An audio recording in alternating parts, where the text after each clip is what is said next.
São. Olha, Estezinha, aquela da protesta. Eu já vou botar também. É linda. Eu disse que é linda. São maravilhosas. Eu já passei do meio. Eu já passei 60%. Eu já passei. Mas que eu cheguei. Eu tenho. De janeiro pra cá eu preciso parar. Precisa sossegar. Vá buscando.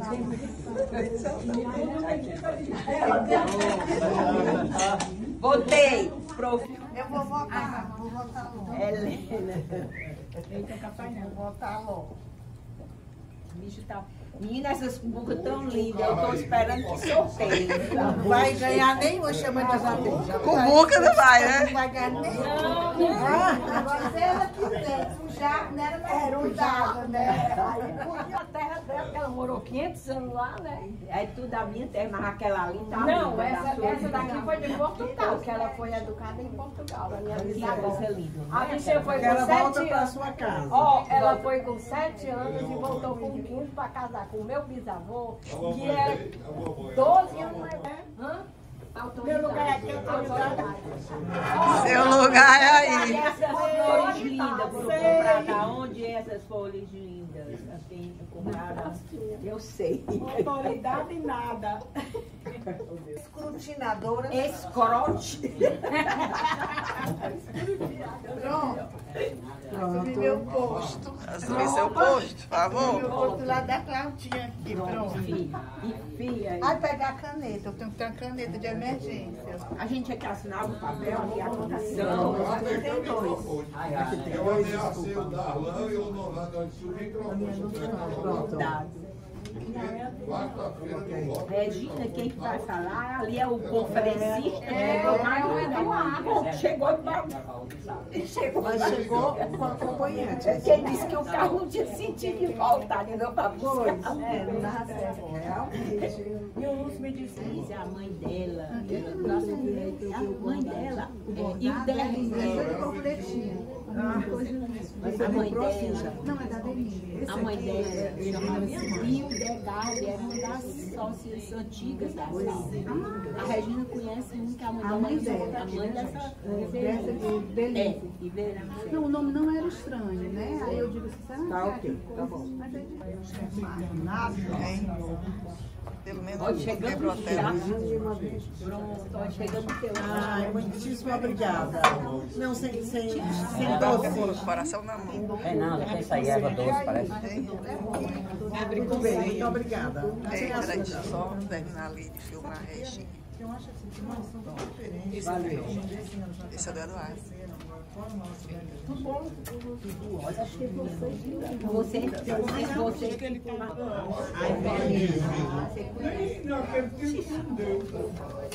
Beatriz.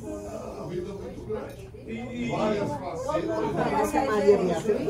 É capaz de estar em Maria Beatriz, Aqui, ó, Maria Beatriz. Eu não sabia que Eu estava até dizendo pra Helena, a mãe dela, e o delegada foi da sala. Foi secretário, perdeu as Botou o xizinho. Pronto. tem que votar. Você tá, Núbia? É Francisca. Ah, então pronto. Voltemos. Eu não sabia que era Francisca Núbia. Graças à minha mãe. A minha avó era Francisca, minha filha. O nome da sua avó era Francisca. São Francisco, são tão labores. Mas ela tornou muito bem minha Ave Maria. Hoje em dia, assim, não chama Não, Francisco. Bote aí. É candidata única e tem que dar. Núbia, Francisco, Papa. Francisca, olha aí, o Francisco é o pai. Vai a senhora. Que a gente viu a senhora e a gente pegou a votação a sua vez. Ai, olha que legal. Peraí, Lundinha. Ó.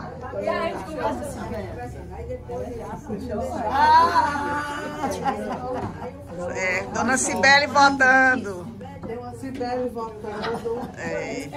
Agora você, Lurdinha. Só falta das assim, das mais. Pra você votar. Das mais tradicionais. Agora a professora votando. Ai, Feliz. Não, mas você não fez o X. Não, faça o X.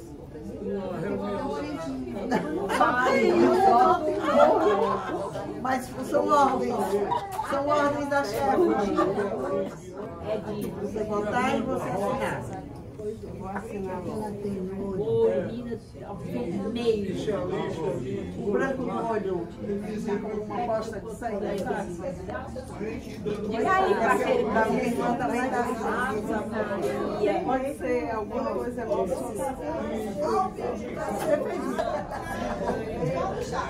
Você é de maior? É de maior. Você é de maior? Bem maior.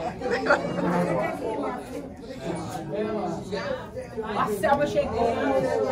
Nossa, pode usar. Maior idosa. Na hora! Beleza. Com direito à foto, olha.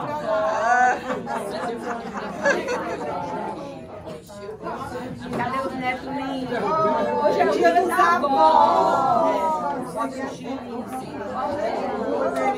Esse tanto de LG foi a gente foi igualzinho. Tá aqui a primeira. Pois então, parabéns para todas as avós.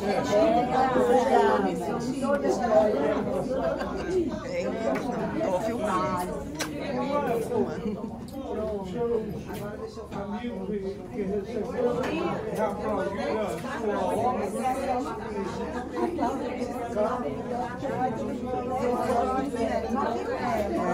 Você mostrou assim, eu vou mostrar. Quantas tem? Eu vi eu vou ser danada. Chega e fica conversando.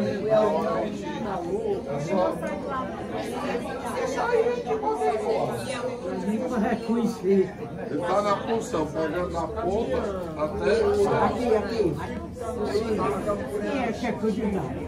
É uma pessoa. Já era para ter sido eleito. Olha o xizinho. Já ter sido eleito. A hora chegou agora. Aqui, menina. Aqui é um cheio. Assim que já tem um dela. Isso é candidato. Bote na ali, ó, viu? Bote na urna. Agora pose para posteridade. Você que sente aí? Verdade, senta lá. Só sou do colo da Beatriz. Tá doido. Vai aparecer. Dá muito da minha boca. Olha a foto. Olha a foto, olha a foto. E...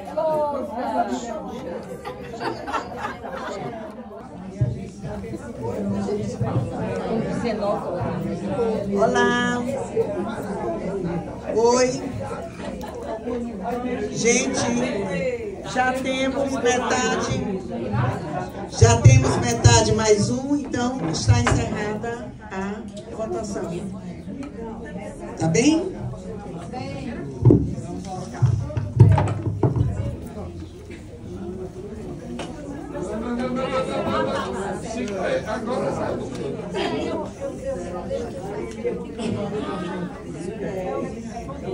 Tem que ir mais pra frente. Senão não vai chegar na hora de assistir.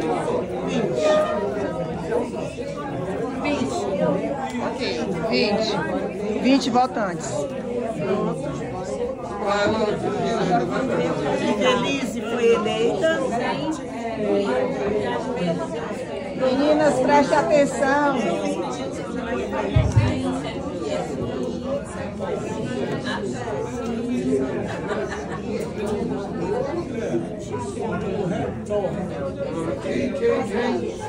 Eu não trouxe a sineta, né?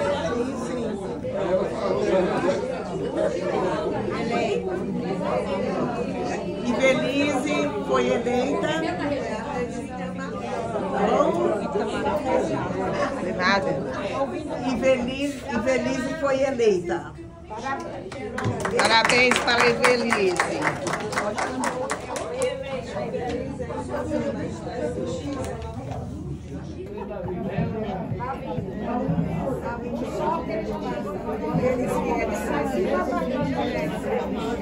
Tinha duas reuniões, eu sei que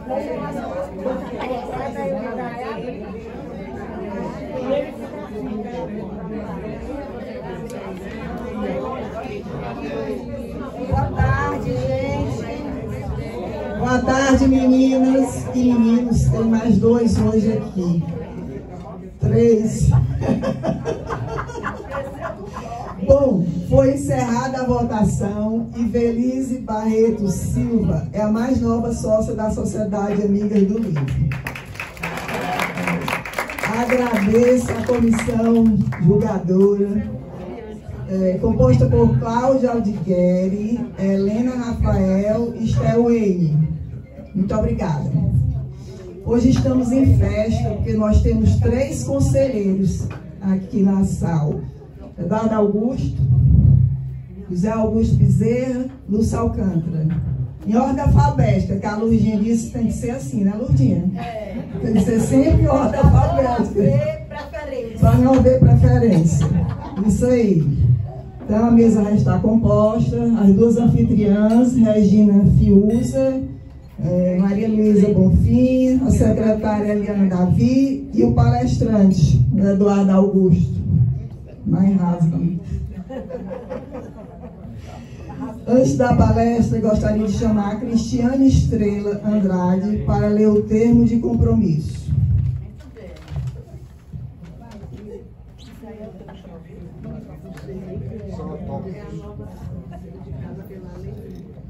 Aí ela foi eleita no ano passado.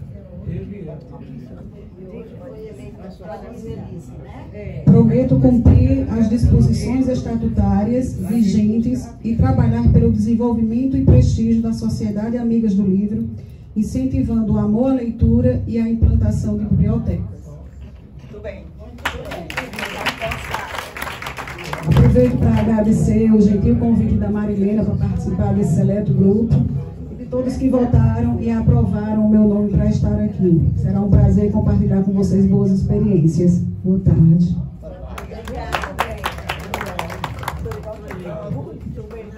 Está empossada, Cristiane, mais uma estrela que brilhará na nossa constelação da Sal. Passa a palavra para as anfitriãs. É um prazer enorme anfitrionar essa sessão das Amigas do Livro, junto com a minha querida amiga Maria Luísa Bonfim.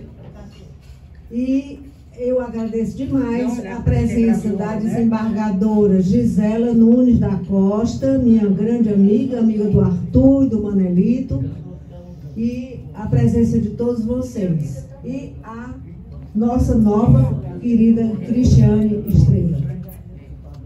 Agora, para dar início, eu passo logo para o conferencista, né, melhor, né? Então eu vou passar logo para o nosso conferencista.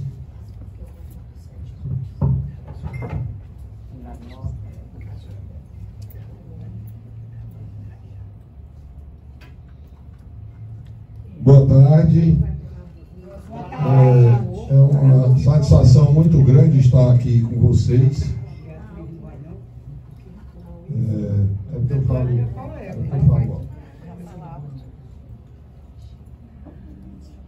Eu queria cumprimentar aqui a minha querida amiga, que há muito tempo nós não nos víamos, a desembargadora Gisela, grande amiga da nossa família, inclusive, e que está hoje aqui presente. Parabenizar a minha companheira de Rotary e agora membro da Sociedade Amiga do Livro, a Cristiane Estrela.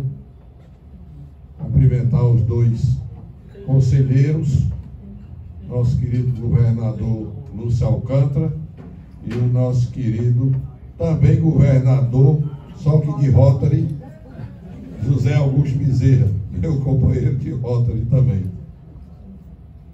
E a todos vocês, as meninas da Sal, porque eu chamo sempre as meninas da Sal. Imitando o doutor Arthur Eduardo Benevides. É coisa de sangue, de parentesco. Eu fui convidado pela Regina para falar sobre os primos, Manuel Eduardo Pinheiro Campos e Arthur Eduardo Benevides. Eu sei pouco sobre a vida do primo Arthur Eduardo. A Regina vai complementar. Eu sei das peraltices que eles faziam juntos. Nasceram no mesmo ano, no mesmo município, Pacatuba, naquele distante 1923, e vieram depois para Fortaleza, cresceram juntos, estudaram juntos, fizeram danações à vontade. Caiu o negócio. Agora sim. Falou nas peraltices, aí o negócio caiu tudo aí. Por eles dois fazendo mais uma peraltice. Mas falando do meu pai, o Manuel Eduardo Pinheiro Campos, o pessoal às vezes me pergunta por que é que eu não tenho Pinheiro no nome, porque ficava muito grande. Eduardo Augusto Cortez Pinheiro Campos, era um problema.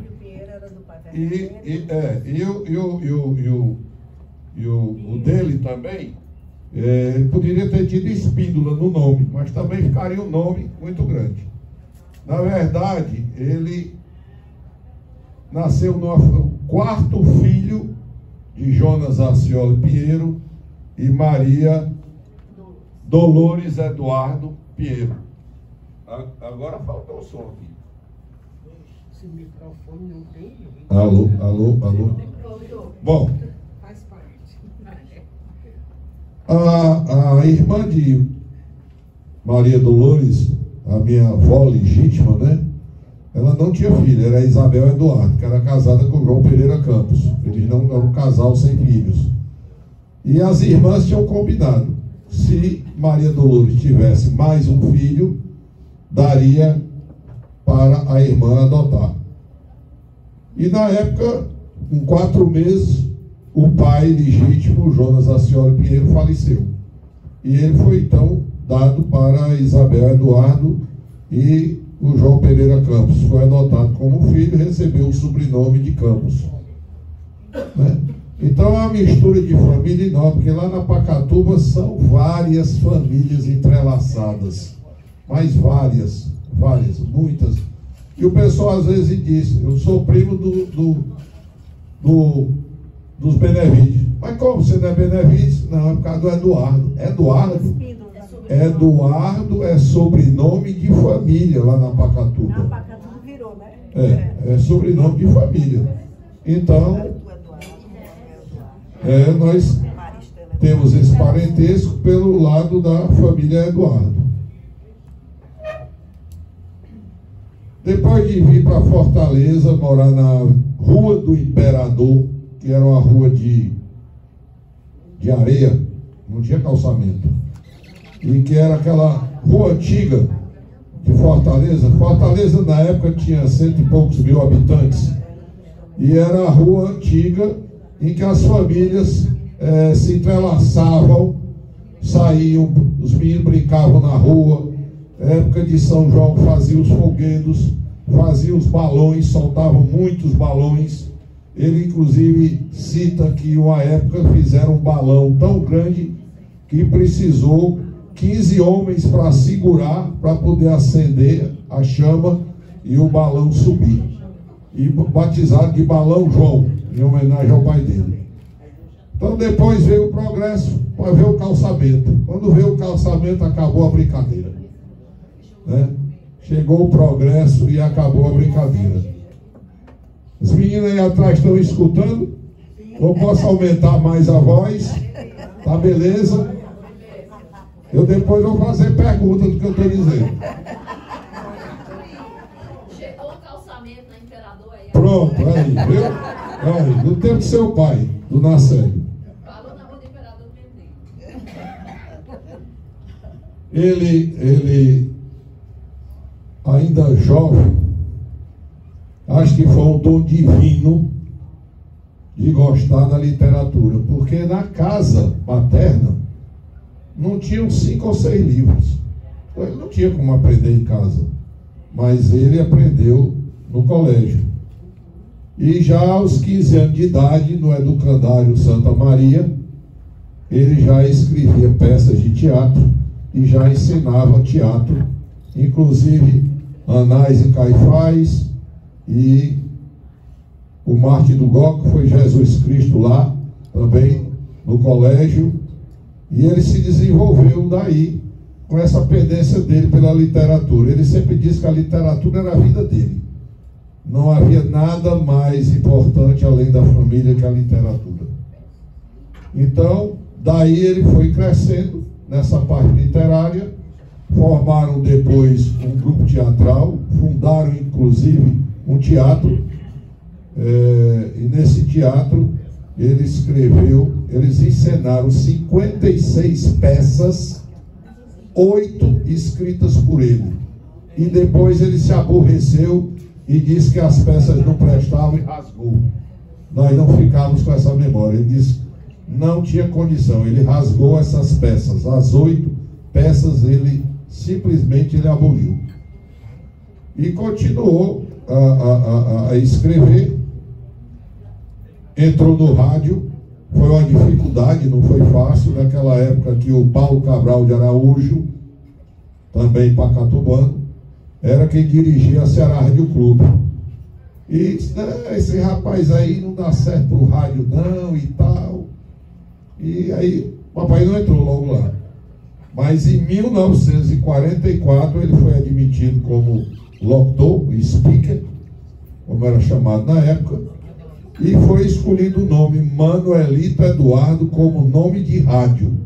Aqui a gente fala muito Manelito. Não, Manelito é o nome dele de radialista. O homem de rádio é Manuelito. Homem de jornal é Eduardo Campos. Homem de empresa, Manuel Eduardo Pinheiro Campos. Então, com pouco tempo, ele fazendo uma reportagem na igreja presbiteriana, então, primeira igreja presbiteriana, ali na Sena Madureira, Beco dos Pocinhos, ali, essa reportagem é para a Ceará Rádio Clube, e ele viu a minha mãe no coral, e aí trocaram olhares. Ele não sabia que a minha mãe era noiva, estava prometida. Eram 2 irmãos com 2 irmãos. Ela casava com fulano e a mulher casava com o irmão dela. Então, era aquela troca de casais. Aí ele entrou no meio. Pronto. E chegou para minha sogra, a sogra dele, a minha avó, e a minha avó disse, locutor de rádio? Isso aí não. Tem futuro. Tem condição.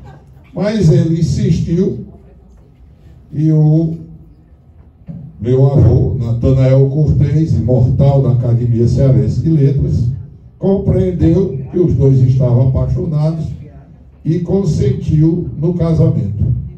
Casaram em 1947, ele ainda locutor da Ceará Rádio Clube, eu nasci em 1948, né, e cresci dentro do rádio, digamos assim.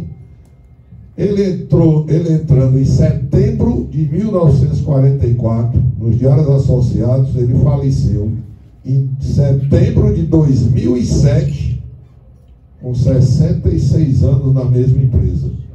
Ele galgou todos os cargos dentro da empresa. Ele saiu de locutor para gerente, para superintendente do grupo aqui, que englobava Rádio Araripe do Crato, Rádio Verdes Mares, Ceará Rádio Clube, jornais Correio do Ceará e Unitário, um era matutino, outro vespertino, e quando chegou a televisão, eu tive a oportunidade de menino velho, menino pequeno, assistir a primeira transmissão, teste de televisão, feita em frente ao edifício Pajeú.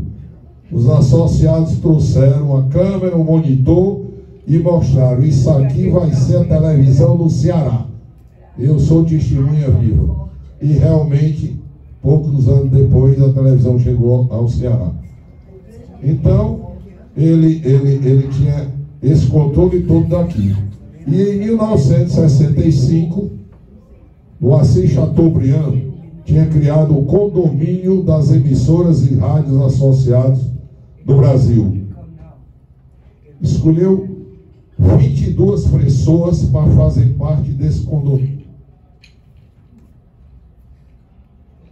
A ideia dele, para nunca acabar, não era hereditário.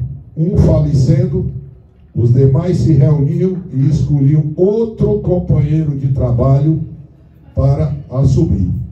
Coincidentemente, o papai foi escolhido em 65 e o Paulo Cabral, que tinha saído para ser prefeito de Fortaleza, depois foi morar no Rio de Janeiro, voltou para os associados, só foi escolhido para o condomínio depois. Dentro do condomínio, tentaram várias vezes tirá-lo daqui, levá-lo para o Rio de Janeiro, inicialmente, que a sede do condomínio era no Rio de Janeiro, e ele não aceitou. Depois, quando a sede mudou para Brasília, ele não aceitou. Ele saía daqui de madrugada, primeiro voo para Brasília, passava o dia em Brasília trabalhando e voltava no outro voo de Brasília para Fortaleza. E eu dizia: mas papai, os associados estão pagando tudo, sua estadia. Não, meu filho, eu quero dormir em casa. Eu quero é voltar para minha casa. Então ele trabalhava o dia todo em Brasília e voltava para casa. Vinha dormir em casa. Esse amor pelos associados, ele levou para a eternidade. Foram 66 anos dedicados. Eu tenho a ficha dele funcional quando ele assumiu como locutor. Eu tenho guardado. Então foi uma carreira que ele fez dentro do rádio, dentro dos jornais, da televisão. É como ele dizia, ele foi talvez a única personalidade da literatura daqui, talvez do Brasil, que fez teatro, rádio, jornal e televisão.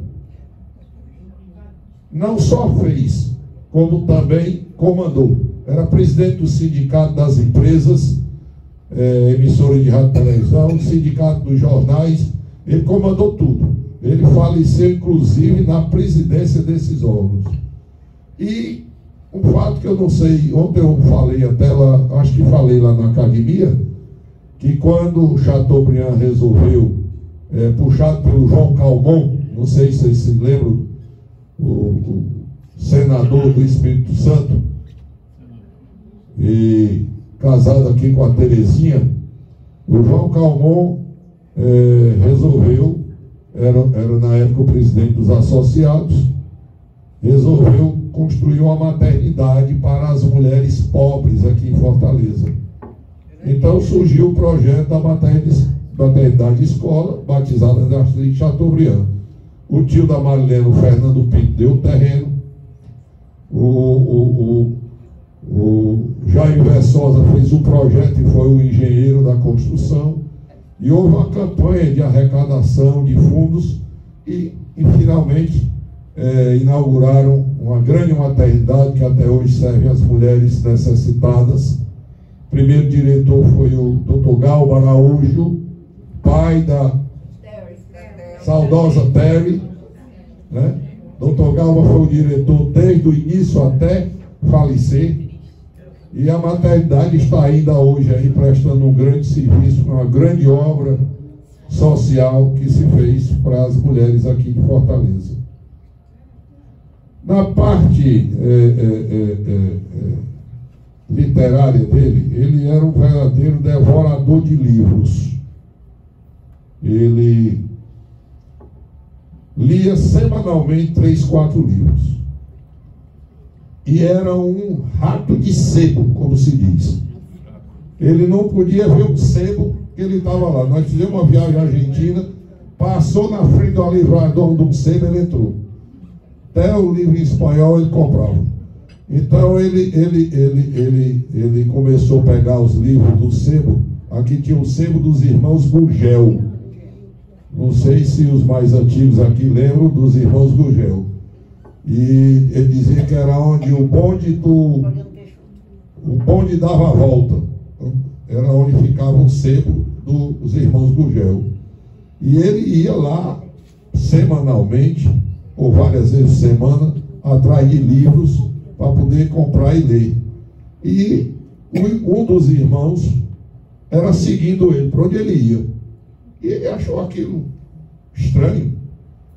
Mas depois perguntou: aquele seu irmão, por que é que ele me segue? Não, Anelito, é porque aqui roubam muito livro.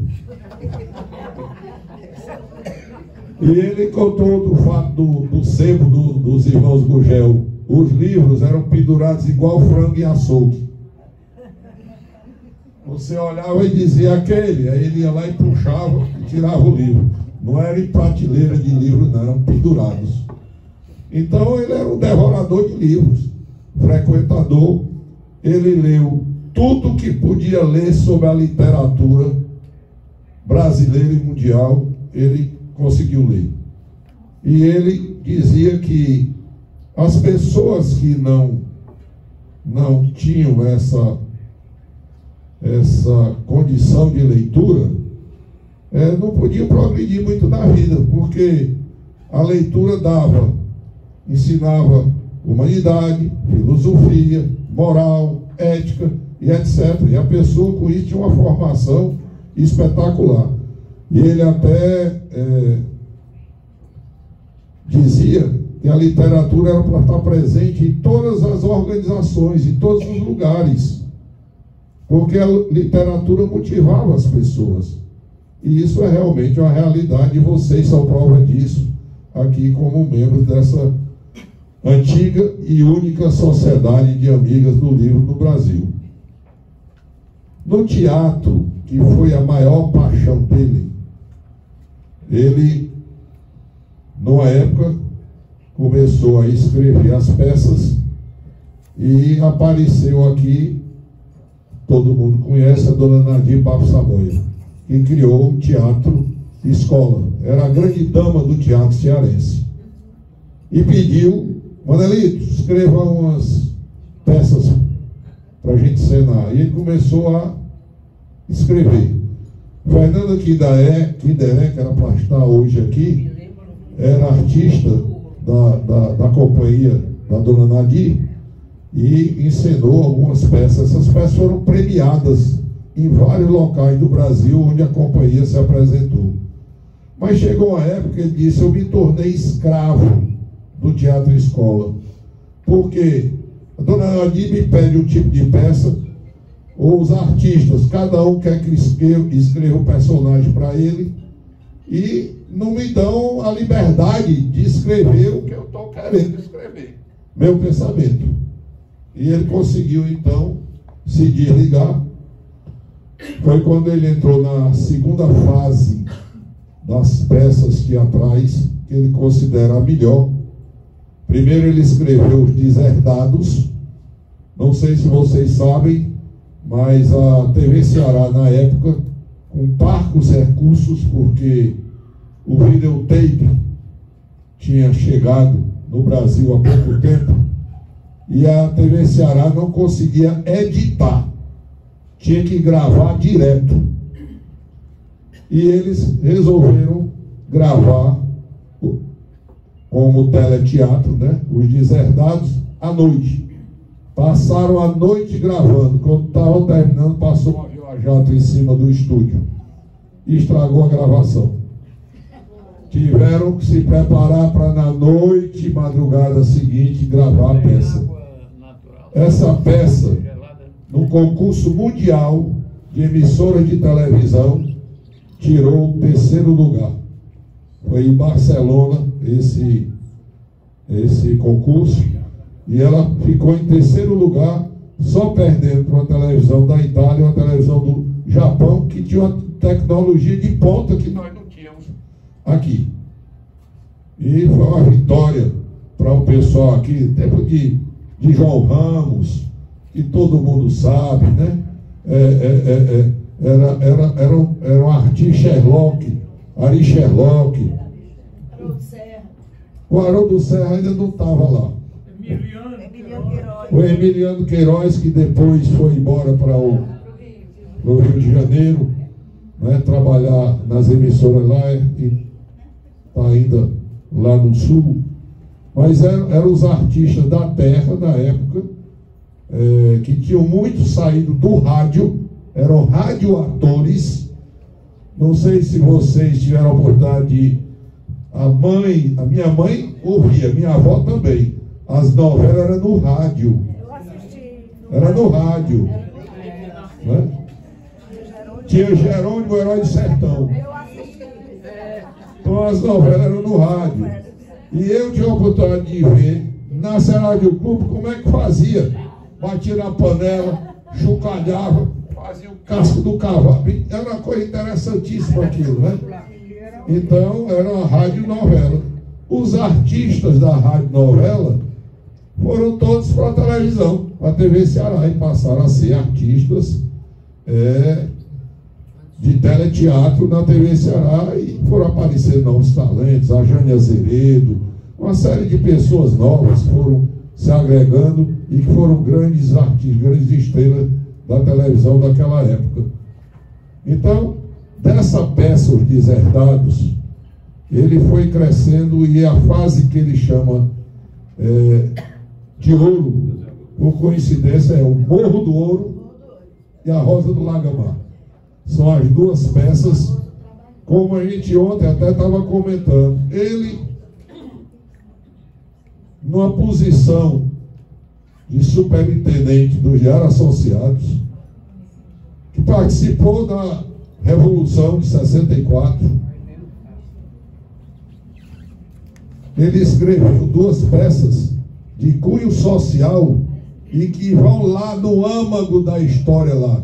Como é que se passam nas favelas, fala de polícia, de político, de tudo. Como é que ele conseguia, naquela época, 1966, escrever peça desse tipo, na posição que ela ocupava. Ele quase que ia ser colega do governador Lúcio Alcântara. Convidaram-no para ser governador do estado. E ele disse: onde eu estou, sou mais poderoso do que o governador do estado.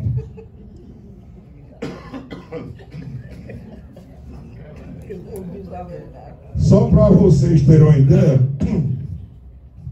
ele era muito amigo do Virgílio Távora.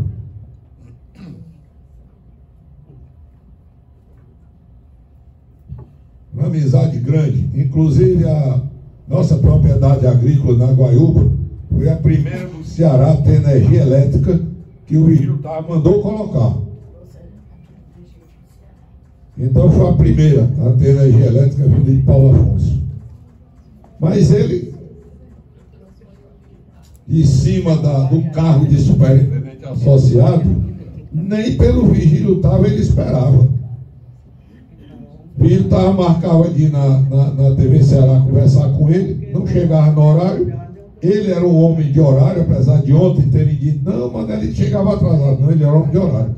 Era homem de horário para sair para almoçar, para sair de casa, para ir visitar a mãe dele. Era um homem de horário.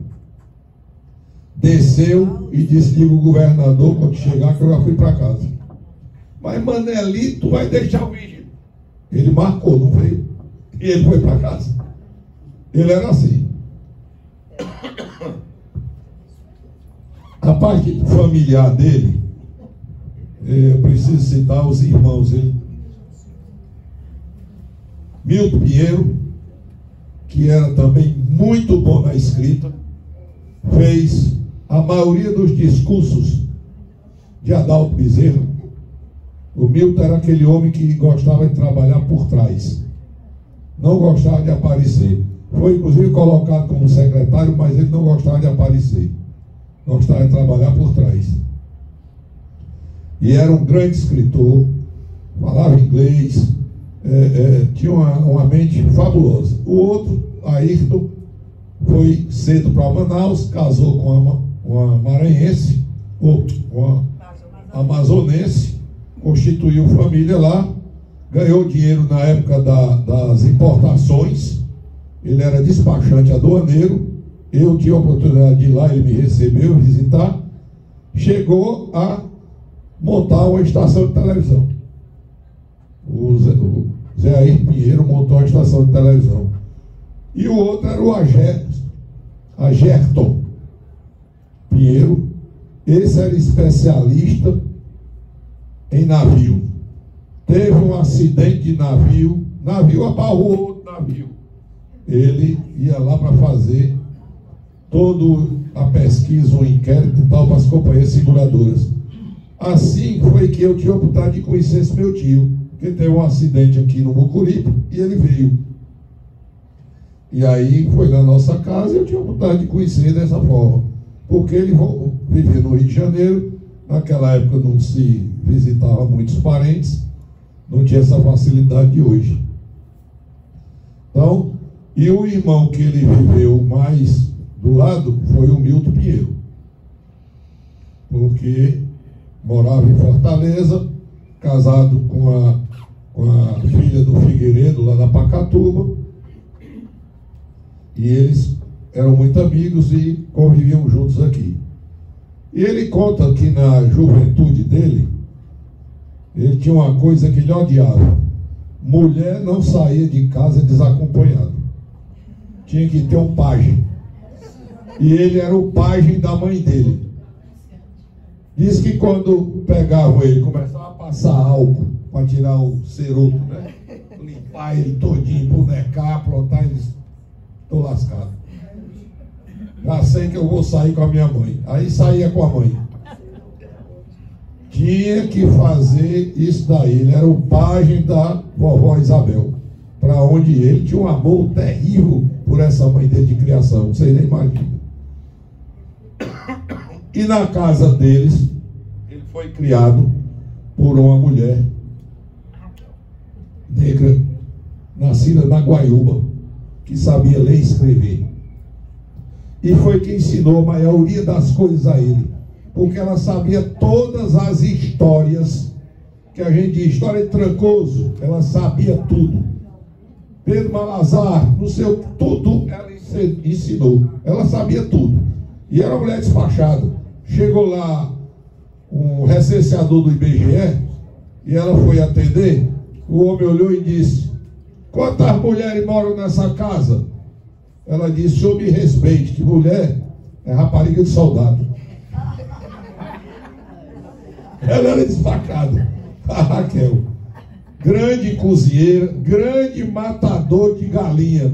Ela era que matava as galinhas. A vizinhança toda chamava para ela poder matar as galinhas. Então ela foi que criou. E eu convivi com a Raquel durante uns 15, 18 anos mais ou menos, convivi com a Raquel. Tinha muita crônica sobre ela. E ele adorava. A Raquel era uma figura ímpar na vida dele. Ela era que mandava na casa, era mordoma, era cozinheira, era tudo. Ela fazia tudo, a Raquel. E vocês veem uma mulher que veio da Guaiúba, sabia ler e escrever. E na época, vendiam de porta em porta uns fascículos de novelas. E a minha avó Isabel comprava para ler e a Raquel comprava também. Então, elas acompanhavam as novelinhas. Aí na outra semana o cidadão passava também vendendo, né? E assim eu acompanhando. E perguntaram até o meu pai uma vez qual era o menu, qual era a alimentação em casa. Era peixe, cavala, biquara, cangulo, que era para dar força, macarrão. Não sei se vocês sabem aqui, macarrão em Fortaleza vinha nos pacotes. Eu ainda alcancei isso. Os pacotes de quase 1 metro, assim, o pacote era enorme e de cor azulada. E esse era o pacote de macarrão. E quando tinha um cidadão na rua vestido de azul, aí dizia: lá vai o macarrão. Já sabia, era o macarrão, por causa do pacote de macarrão. A igreja, que ele ia muito, que a minha avó era muito carola, ia muito à igreja e ele tinha que acompanhar, era o pajem, e ele cresceu indo à igreja, mas não entravam na igreja. Vejam bem, naquela época as mulheres é que entravam na igreja, os homens ficavam fora no pátio conversando. Os homens não entravam na igreja, eram as mulheres. E um fato interessante de igreja, que eu estou me recordando, é que quando ele casou com a minha mãe, presbiteriana, filha do pastor, ele a acompanhava a igreja presbiteriana. E ele dizia, olha, tudo aquilo que o pastor está dizendo eu já sei. Eu já li a Bíblia, já sei tudo que ele está dizendo. O que é que ele fez? Comprou os livrinhos de bolso, botava na mão aqui, ele tinha a mão grande, e enquanto o pastor lá, o meu avô, estava fazendo o culto, ele estava aqui lendo. Ele não deixava de ler nem dentro da igreja. Depois abandonou esse hábito aí, já não foi mais à igreja. Mas ele, até na igreja, ele levava um livrinho para ficar lendo. Então, falaram até uma vez, ora, a alimentação na sua casa era cavala. Ele sim, era o peixe que se comia na época.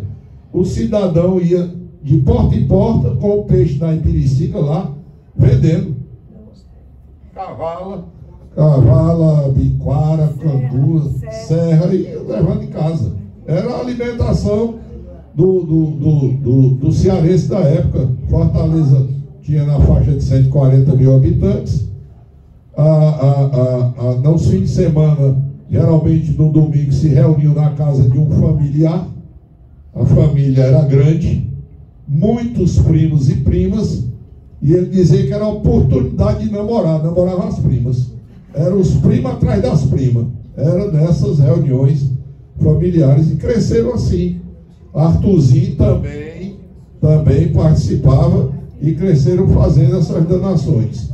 Se separaram na parte literária, porque Arthurzinho também nasceu com o dom da poesia, e foi para esse lado, se tornou o príncipe dos poetas cearenses.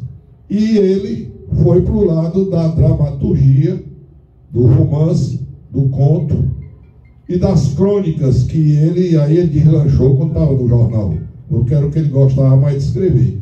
Eu contei até ontem na academia que ele levantava muito cedo de manhã, 5h30 da manhã estava de pé, ia para a máquina de escrever, quando na hora do café ele já tinha escrevido a crônica, já tinha escrevido o livro, ele trabalhava direto, era assim que ele fazia. E à noite, quando voltava para casa, ele ia ler, ia realmente ler.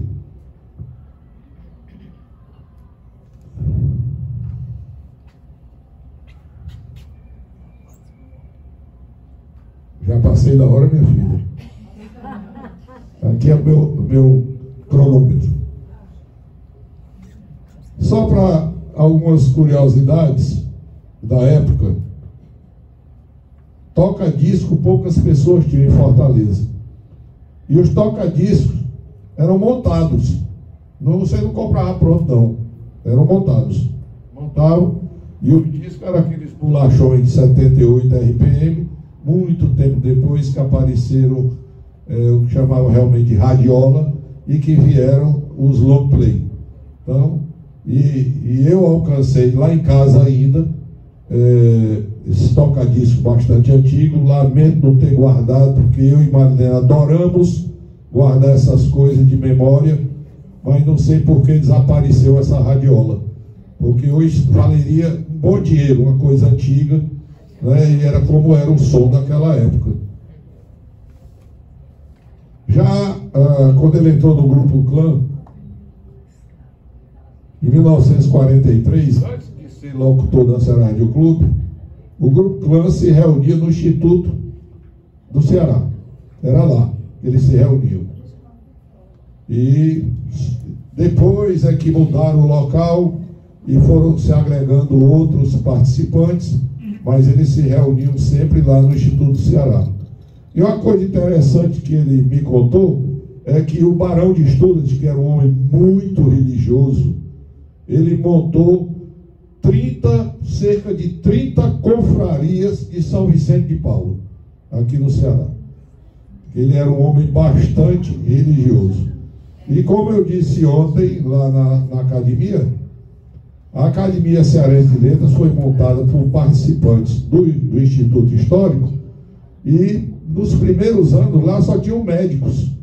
Inclusive acho que a primeira revista, alguma coisa publicada pela academia, era um trabalho de um médico sobre a operação de câncer. Não tinha nada da literatura que hoje existe. Depois de uns 8, 10 anos é que foram se agregando realmente os literatos e foi mudando a Academia Cearense de Letras. Mas no início era assim. Eu vou finalizar, que a minha mulher está dizendo que eu já falei demais.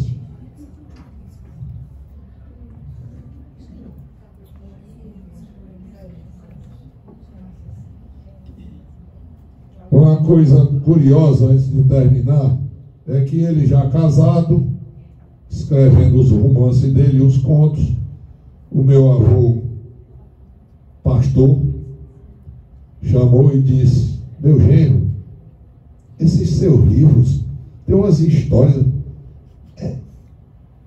cabaré, rapariga. Aí ele disse: meu sogro, vamos fazer o seguinte, o senhor salva as almas e eu escrevo como elas são. O senhor salva as almas e eu escrevo como elas são. E pronto. E aí ficou, ele continuou escrevendo. Os livros dele não tem palavrão, não tem nada disso, mas tem as situações da vida cotidiana, do Ceará antigo, do Ceará moderno, de tudo. Ele escrevia a vida como ela é. E isso aí foi que ele colocou, não só nos livros, colocou no teatro e transformou a vida dele nisso daí. Ele era um homem que, talvez, eu estava até contando ali a Cláudia, antes de começar, eu tinha mais ou menos 14 para 15 anos, nós estávamos na fazenda. Ele era um homem que mexia em motor, mexia em bomba, construía irrigação, fazia tudo na fazenda. E ele, mexendo no motor, soprou um acidente e arrancou a cabeça dos 3 dedos da mão direita. A mamãe, na mesma hora, juntou todo o gelo. Eu, naquela época, os meninos queriam era dirigir carro, namorar e dirigir carro. Hoje em dia é outra brincadeira. Então eu já dirigia. Peguei o carro, era um Cinca Chamó preto, o estufamento de couro vermelho, que tinha vindo para cá, trazido pelo Chara Barroso, para o Edson Queiroz, e o Edson Queiroz cedeu esse carro para o papai. Peguei o carro, saímos de lá da Guaiúba, feito doido, fomos bater no SOS da Duque de Caxias com a Floriano Peixoto. Lá chamaram o Germano Riquet, que era o cirurgião plástico da época, e conseguiram implantar as 3 cabeças de dedo. A preocupação dele era não conseguir voltar a datilografar, a escrever, pois os dedos nasceram até unha novamente. Isso, operação feita, eu tinha 14 para 15 anos de idade, eu estou com 75, vocês verem, 60 anos atrás. Pronto, o Germano Riquet fez esse milagre. E ele voltou a escrever, fez muito exercício nas mãos e voltou a escrever. Então ele mexia em tudo. O papai, ele era um homem polivalente. Quer conversar sobre futebol? Conversa. Quer conversar sobre cinema? Conversa. Quer conversar? Ele conversava sobre política, apesar de não ser político. Mas ele conversava também sobre política, era amigo de todos os políticos aqui do Ceará, independente de partido.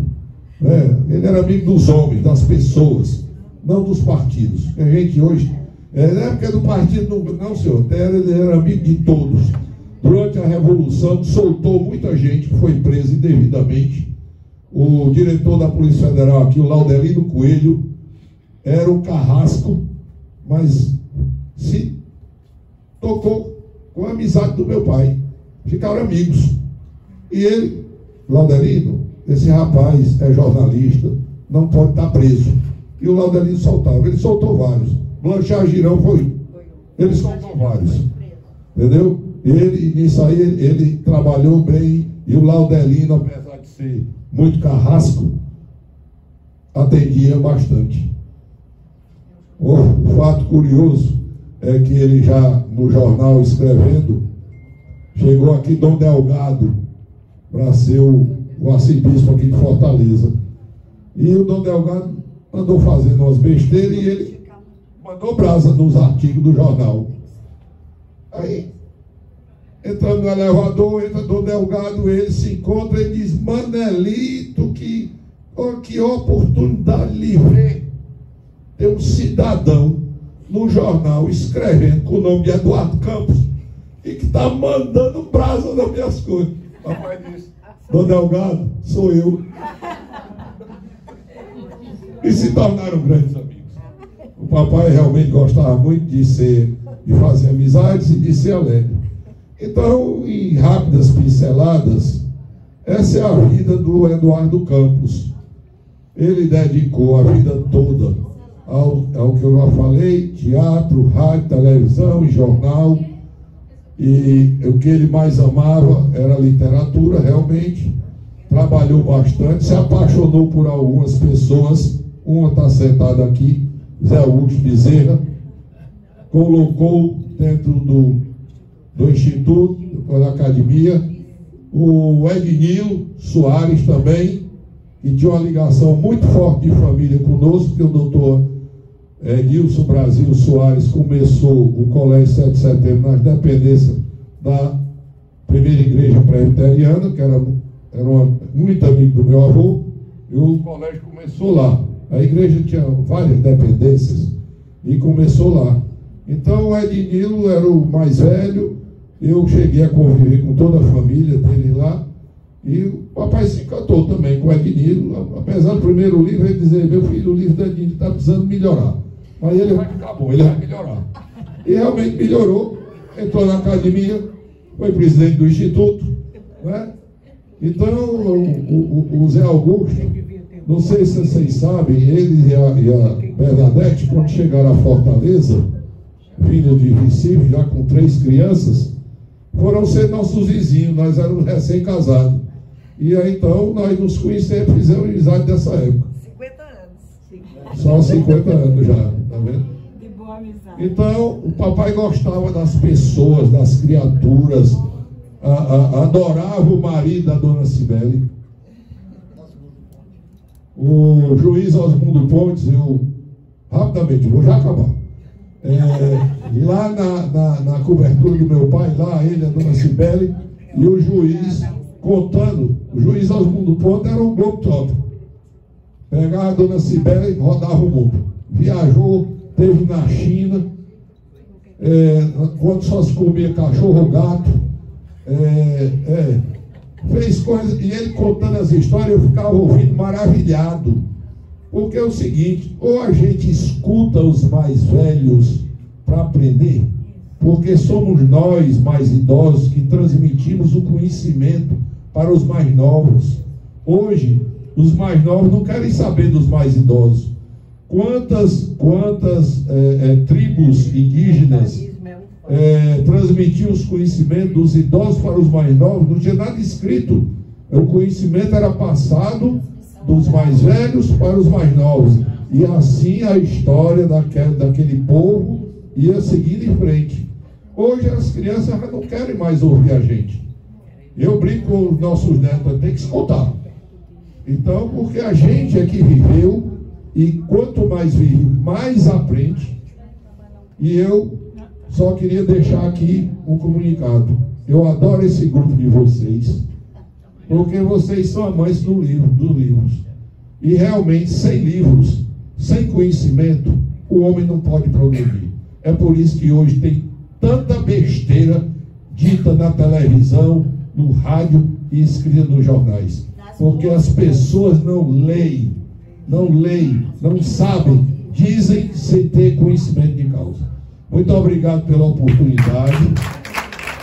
A prima Regina vai falar aqui um pouco sobre o querido tio Arthurzinho. Ela é apaixonada por esse tio Arthurzinho até hoje. Então ela vai falar ainda sobre o tio Arthurzinho, vai ler o poema dele. Pronto. Então, obrigado a vocês e vamos para frente. Obrigada. E pegando um gancho aqui no que ele disse sobre a Academia Cearense de Letras, um dos fundadores da Academia Cearense de Letras foi o nosso bisavô, Nádia, meu e da Nádia, José Carlos da Costa Ribeiro Júnior, o padeiro mó da padaria espiritual. Então, eu fico muito feliz, porque são os dois lados, né? Os parentes dos dois lados que fazem parte da história do Ceará, da história da literatura. Mas voltando ao Arthur, também a Cibele, eu queria dizer que o Arthur, durante a presidência dele da academia, o Osmundo Pontes era o tesoureiro, né? Então, eles eram muito amigos. E eu convivi muito com o Osmundo Pontes, adorava o Osmundo. E a Cibele é a nossa parenta ainda, né? Benevides. Então tá tudo em família. Mas eu depois disso tudo que ele falou do Manelito, o Manelito era uma pessoa muito querida minha. E eu tenho só uma coisa engraçada para complementar aqui. Quando eu era presidente da Sociedade Amigos do Livro, ele era presidente do Instituto do Ceará. Aí nós íamos nas solenidades, a gente era convidado para a mesa, né? Eu, como a Sociedade Amigos do Livro, era no Instituto. Aí ele procurava sentar do meu lado. Aí a pessoa começava a falar, aí ele ficava falando bem baixinho para mim. Olha, meu Deus, nossa senhora, que besteira esse homem está dizendo. Aí o tempo de esfocar de rir, vontade de rir, me controlando. Ele aí detonava a pessoa que estava falando. E quando terminava, ele dizia, muito bem! Aí eu dizia assim, eu dizia, Manelito, pelo amor de Deus. Era isso mesmo. Então, era um primo muito querido, e eu participei muito, porque eu morava perto da tia Isabelzinha. A tia Isabelzinha era na Rua Barbosa, perto das missionárias, a gente morava na rua atrás, e a gente ia todo domingo para a casa da tia Isabelzinha, depois da missa, tomar um café lá e encontrávamos muito com o Manelito e família. Então é uma amizade muito grande e nós sempre tivemos a mamãe e todo mundo.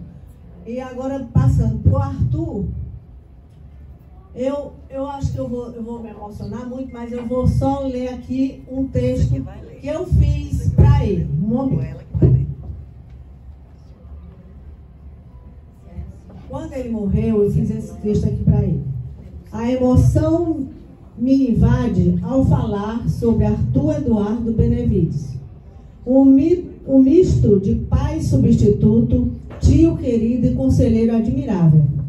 Principalmente quando o objetivo é enaltecer e homenagear a memória de um poeta de escola, cuja criação literária, aliada a uma espiritualidade luminosa, sempre nos encantou. É o meu louvor à competência e à experiência de toda uma vida dedicada à poesia, aos livros, à literatura, ao humanismo e, acima de tudo, ao ofício fascinante de transmitir conhecimento. E quem teve a sorte de assistir às suas brilhantes aulas sabe a que me refiro. Algumas aqui tiveram essa sorte de assistir às aulas do tio Arthur. Era um bibliófilo dedicado e possuía um acervo importante, pois leitor compulsivo e pesquisador refinado. No seu processo criativo, cultivava e trabalhava a palavra com vocação, esmero e amor. E este é o segredo que transforma a criação em obra de arte, ao mesmo tempo universal e único. Era um poeta feito ao primo canto, refinando-se ao longo do exercício da poesia, tornando-se um mestre, sempre em busca da virtude. Sua arte era ilimitada, pois possuía uma erudição extraordinária, um espírito privilegiado e um brilhante poder de criação. O amor, a saudade, o sonho, o tempo, a terra natal, a musa, o adeus, a morte, os mares e os navios, eram alguns dos temas recorrentes, sempre impregnados de lirismo. Tenho a certeza de que ele, embora encantado, continua a deslizar sua embarcação pelos mares, com ventos favoráveis e suaves, a ouvir as sereias e a guiar-se pelas estrelas, inflando velas em direção à beleza e ao etéreo. Para o escritor moçambicano Mia Couto, morto amado nunca mais para de morrer. E o Arthur permanecerá na minha emoção, iluminando meus sonhos. Muito bem. Eu queria falar aqui também, já que ele falou no Zé Augusto, que um dia estávamos na academia e entra o Zé Augusto com o pessoal da academia maçônica. Aí conversamos e tal, e o Zé Augusto foi convidá-lo para receber uma comenda na academia maçônica. Ele era o presidente. Aí conversamos. Quando ele saiu, aí o Tartuzinho olhou para mim e disse: eu gostei muito desse rapaz, viu? Pega aí o telefone dele, e já mandei contato. E depois ficaram grandes amigos, não foi, Zé Augusto? É verdade. Isso aí. Agora eu vou passar primeiro para minha colega, minha companheira, anfitriã, que ela vai ler um texto que o Arthur escreveu sobre mim, senão eu vou chorar. Eu vou ter que me levantar. Pode levantar.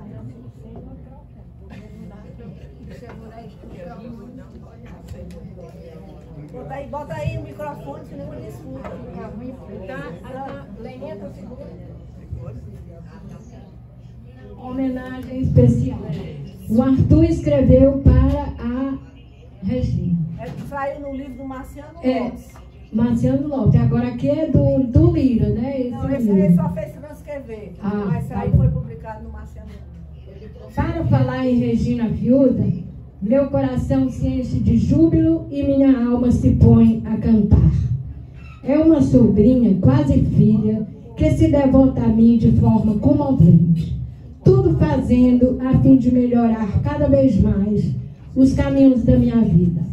Filho de um homem de rara grandeza moral, médico humanitário e fraterno, infelizmente já falecido, Carlos Pamplona, e de minha querida irmã Miriam, que comigo divide tantas saudades de uma infância feliz em Pacatuba. Casada com Eduardo Meneleu Fiuza e mãe de Eduardo Filho e Marcelo, Regina é uma pessoa que reúne em sua fascinante personalidade alguns atributos e virtudes que relembro com carinho. É muito inteligente e bonita. Eu chamo de Mulher Maravilha. Tendo a mente privilegiada dos que vieram ao mundo cumprir uma grande missão. De finíssima educação, cativa a quantos delas se aproximam por seu savoir-dire, seu espírito de solidariedade e sua visão incomum dos problemas existenciais. É uma intrépida guerreira com uma capacidade de trabalho admirável. Não esmorece nunca, mesmo em horas adversas, que todos os temos, mantém-se de cabeça erguida, sem jactância ou vanglória, e sabe triunfar de todos os percalços ou desafios da vida. Sobretudo, por sua fé em Deus e o respeito que tem pelo ser humano. Falando fluentemente várias línguas, é formada em letras com mestrado na Universidade Federal do Rio de Janeiro e cursos de aperfeiçoamento no exterior. Sua tese sobre a padaria espiritual recebeu elogios de Sâncio de Azevedo, Eduardo Campos, Antônio Girão Barroso e João Clímaco Bezerra. E só não chega mais adiante por injustificável modéstia. Há alguns anos é minha secretária literária e secretária executiva da Academia Cearense de Letras. Para mim, uma segurança. Para a academia, uma enorme vantagem. E todos têm por ela uma grande estima, não apenas por sua cultura e extraordinária lucidez, senão também por suas excepcionais qualidades humanas, de que se destacam a inteligência, o charme inconfundível e a simpatia envolvente e dominadora. Dou graças a Deus por tê-la a trabalhar comigo. Como diriam os antigos, minha cruz fica mais leve e meu chão bem mais macio. Muitas de minhas vitórias devo a ela. Um verdadeiro anjo custódio ou um ser iluminante. Muitas vezes também uma bela estrela guia. Arthur Eduardo Benevides.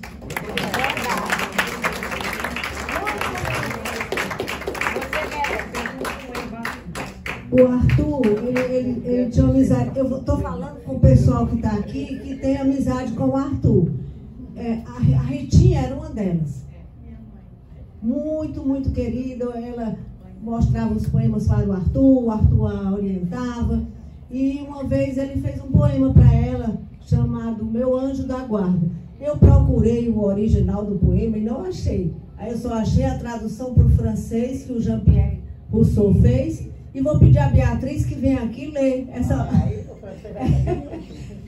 esse poema, pelo menos a gente, mesmo que muita gente não entenda, mas é só para mostrar como ele gostava da Ritinha. Ah, você também, Beatriz. Eu nem ia chegar lá, Você e do Lúcio. A Beatriz está doida, a gente sabe. Eu peço desculpas se eu não botar muito ênfase na leitura, mas estou sem óculos.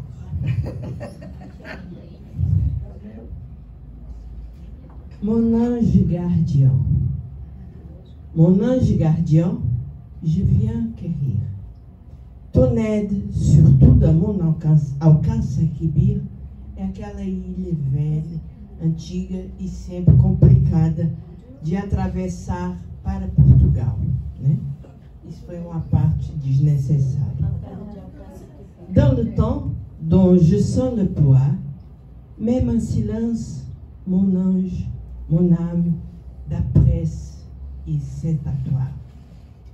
Pourquoi tu portes à Dieu mon pauvre message? Long et dureux, tout font mon apprentissage. Parfois, j'asquière et j'oublie, où je sens où tu es présent, en moi immensément. Tu finis presque toujours de ne pas voir mes péchés, et tu me prodiges avec amour les soins attentionnés. Maintenant, je viens chanter le louange, que jamais de moi ton regard ne se détache, et jamais je t'abandonnerai. En ce soir, dans la paix, dans les brises, ou même dans les cyclones, caresse ma tête aux heures d'agonie. Avec les lumières de l'enfance ou d'une étoile qui luit, je suis un pèlerin à bout de toutes les forces. Ou un vieux gosse, que sais-je, je pourrais dans l'arc d'un ciel et l'ultime espérance. À ma voix fragile, je ne laisse d'amourer le présent. Je sais que tu ne péris pas et que tu ne m'oublieras jamais. Sans toujours avec moi ici-bas et dans le temps que ça vienne, illumine mon sort et même ma mort. Par notre Seigneur Jésus-Christ. Amém.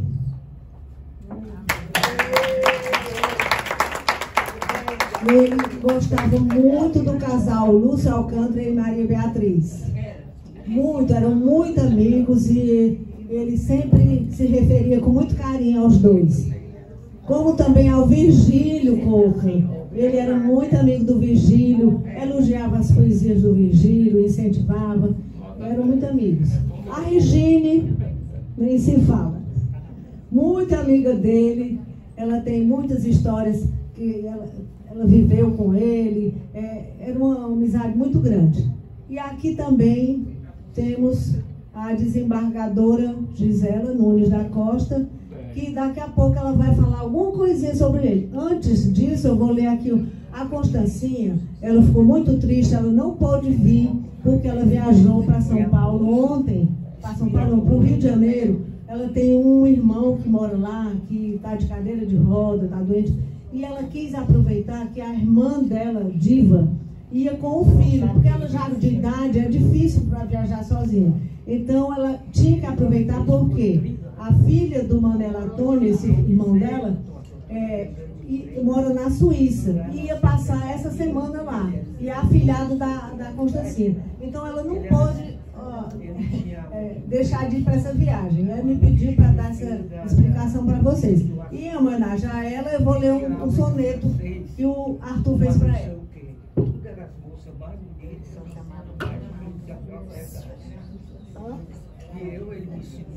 Alô? Alô? Alô? Sim, querida, desculpe. Homenagem a Constança. Soneto inglês. A vós, nobre senhora, a quem louvar é tarefa que apraz. De alto sentido ouso dizer, em verso comovido, que junto a vós estou para exalçar. Pode passar. Vossa alma de escol jamais escura, vosso jeito de ser resplandecente, vossa leveza e o gesto transparente com que servis aos sonhos de moldura. Mas essa claridade e essa grandeza que se destacam em vós a cada instante é algo a renovar-se, tão radiante, que mais graça nos dá e mais beleza.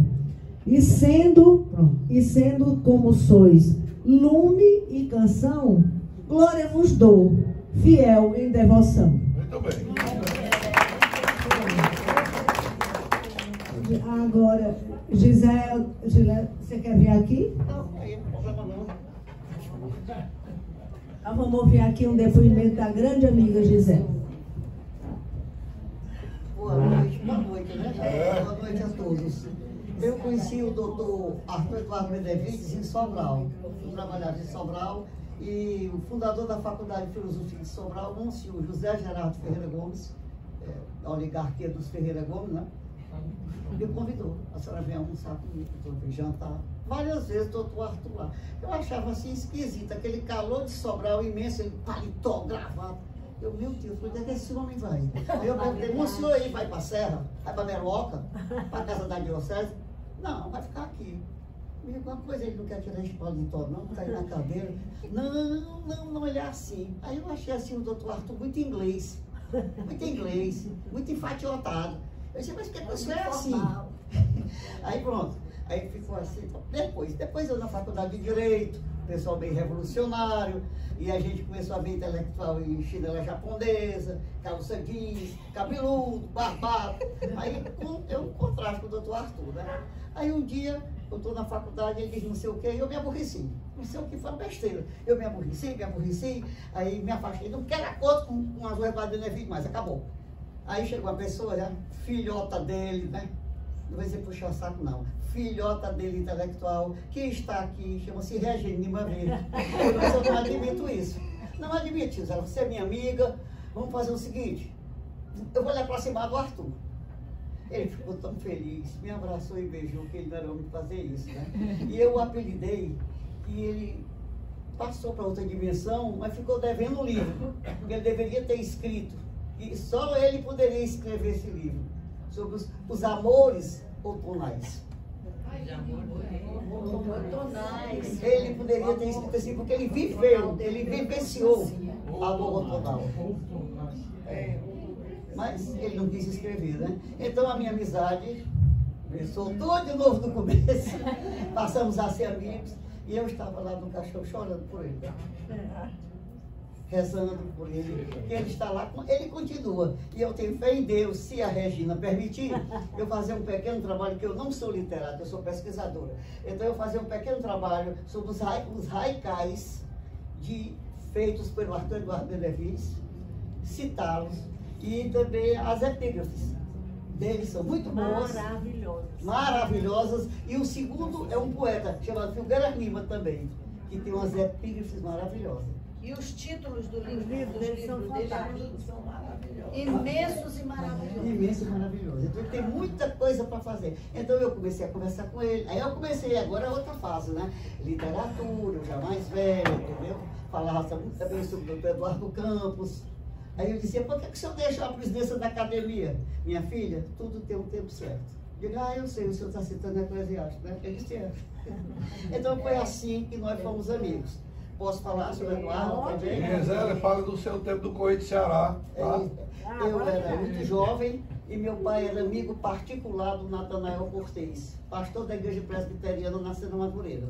Aí o Eduardo Campos se encontrou com o papai conversando com o Natanael, disse, olha, eu estou precisando de uma pessoa, uma moça, que vá nas casas das pessoas fazer as entrevistas. Porque os papais das meninas que moravam na aldeota, que aquele tempo era o chique, né? Não queriam homem entrevistando suas filhas.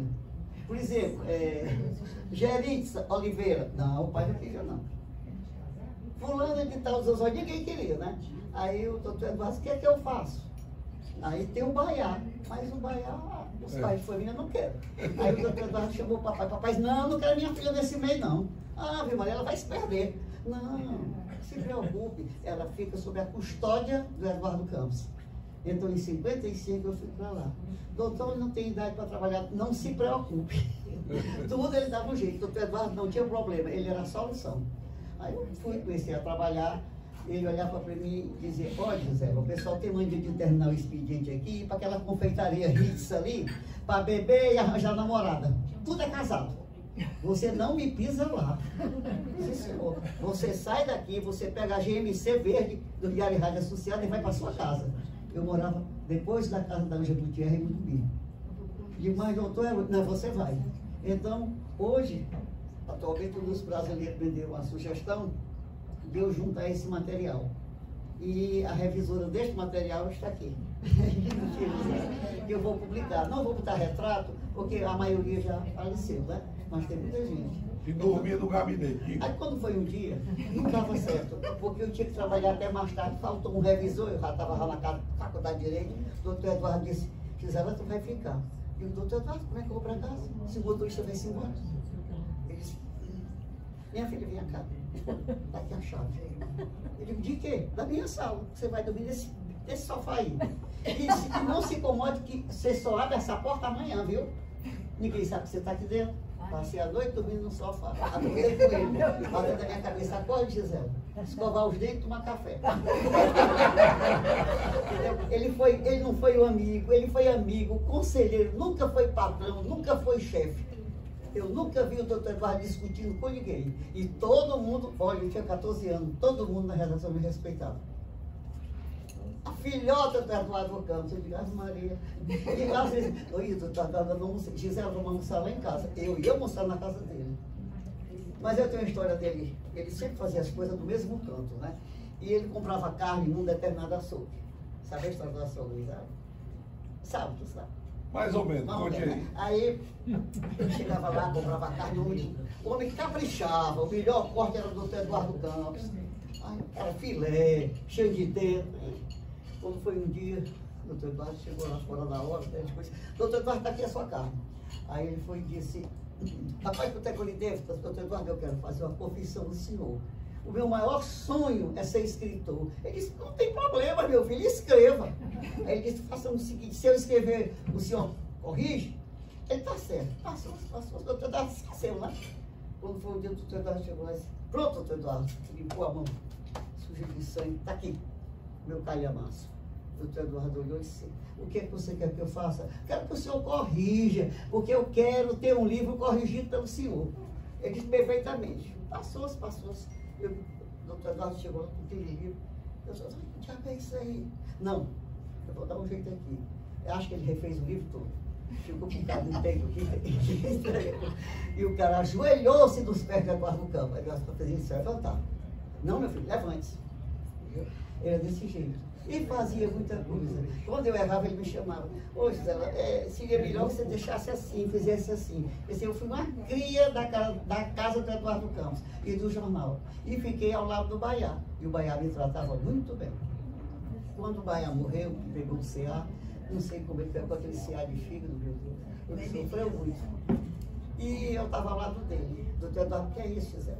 A vida continua. Não chora desse jeito. Aí depois um repórter de outro jornal queria que outro cronista social desse uma notícia sobre a minha pessoa. Que não cabia. E se fosse, não era da conta dele, entendeu? Aí o doutor Eduardo se meteu. O doutor Eduardo se meteu, o telefone no jornal, o povo disse, olha, fulano de tal, contou, doutor, não tinha, entendeu? Ele não tinha esse negócio de ir apalpar ninguém, não. Ele dizia a verdade. Passou-se um cara amigo do doutor Eduardo, se candidatou a ser promotor de justiça. Eu vou dizer o nome do homem, Tom Barros. Gente muito boa. Então, aí o doutor Eduardo incentivando. Quando foi na hora da inscrição, a chefe da Procuradoria-Geral do Estado, que era uma mulher, disse que não queria jornalista promotor.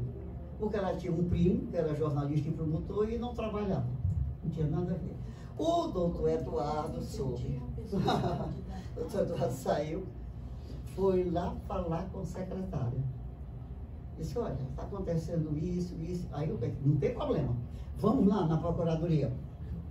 Chegou a procuradora, ela disse, não, isso é mentira, isso não ocorreu, nem nada. O doutor Eduardo com aquele sorriso dele, porque ele é um homem muito bonito. Pegou aqui o gravadorzinho, botou assim, escuta aqui o que a tua procuradora disse. Olha, a procuradora passou por mentirosa. Aí o doutor Eduardo falou, vamos resolver a situação, escreva o rapaz, está tudo bem. Eu disse, não, vou escrever não. Eu já cancelei, está cancelado. Foi indefinido, está indefinido.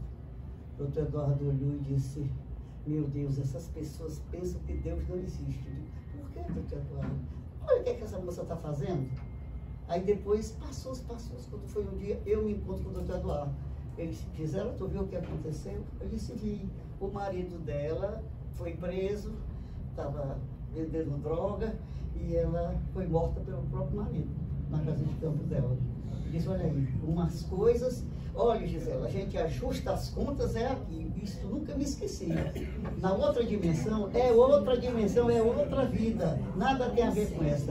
Então, nós somos julgados pelas nossas ações. Nunca me esqueci disso. Então, eu não falo mal de ninguém. Quem quiser pode falar de mim, não tem problema nenhum. Eu relevo. Mas aprendi isso com ele. E a respeitar as pessoas. Gisela, o que você está fazendo aí?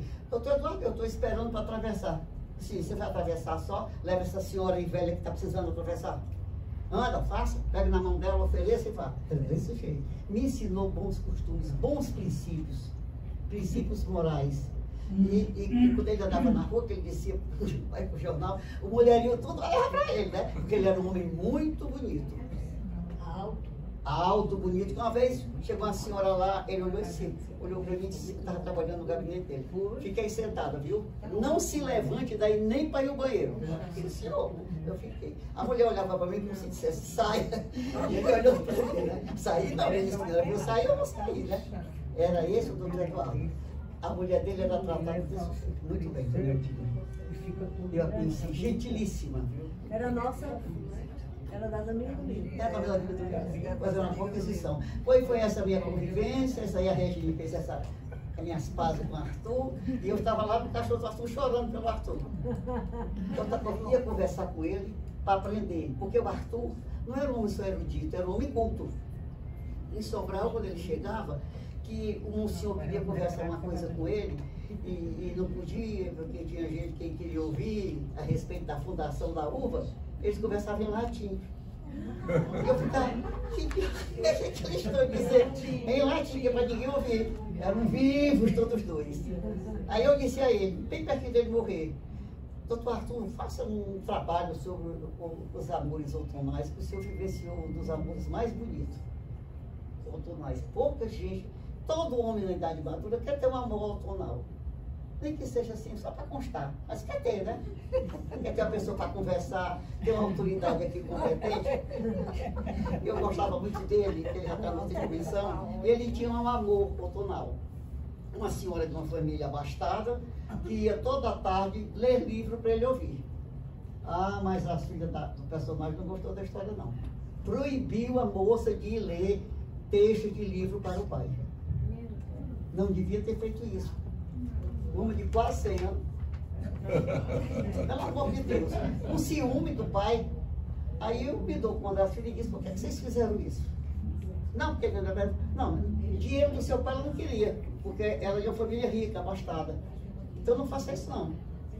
Pelo amor de Deus, deixar essa pessoa de família, ir lá só para ler texto de livro para ele. Então é preciso respeitar as pessoas. Às vezes a pessoa tem uma avó tonal lá no La Torre de Melo, vai para lá para conversar com a pessoa do La Torre de Melo. Tem vários tipos de amor tonal. Eu não quero dizer que você vai atrair a sua mulher com amor tonal. Não é nesse sentido. É de amizade, de companheirismo, de troca de ideias. Tá? Pronto. Muito bem! Só para terminar, eu queria aqui ressaltar que o Arthur foi conselheiro das Amigas do Livro desde o início da sociedade. Não foi, Sibeli? E ele adorava essa sociedade amiga do livro. Era incentivador, tanto que quando ele foi presidente da academia, ele deu uma sala para as Amigas do Livro montarem as bibliotecas. Ele achava um trabalho belíssimo. Ele é muito amigo da Suzana, viu, Nádia? Ele era muito amigo da Suzana, amigo de todas. E aí, antigamente, tinha umas reuniões, eu me lembro de uma que eu fui, porque a mamãe também, das Amigas do Livro, e eu fui para na casa da Madalena Pinheiro. Antigamente se fazia nas casas, as reuniões e tal. Era um jantar. E nessa reunião, o Arthur deu um show cantando. Ele tinha uma voz belíssima. Não era não? Belíssima a voz dele. E ele estava sempre presente nas reuniões das Amigas do Livro. Então, foi uma figura importante. Deixou de ser conselheiro após a morte dele. E aqui nós temos agora, para homenagear, os nossos 3 atuais conselheiros. Porque o Manelino também foi conselheiro. Também, desde o começo. Então, agora tem os 3... Eduardo Campos, Zé Augusto Bezerra e Lúcio Alcântara. Eu agradeço a presença, como agradeço a presença de todas. Eu e a Maria Luísa. Marisa, você quer falar ainda? Não, você já falou. No meio do seu tempo, né, Marisa? Pois nós agradecemos demais a presença de vocês nessa reunião de hoje. Boa noite. Vamos juntar. Boa noite a todos e agradeço a presença dos conselheiros. E o marido da Cristiane chegou atrasado.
Se inscreva no canal da Sal no YouTube.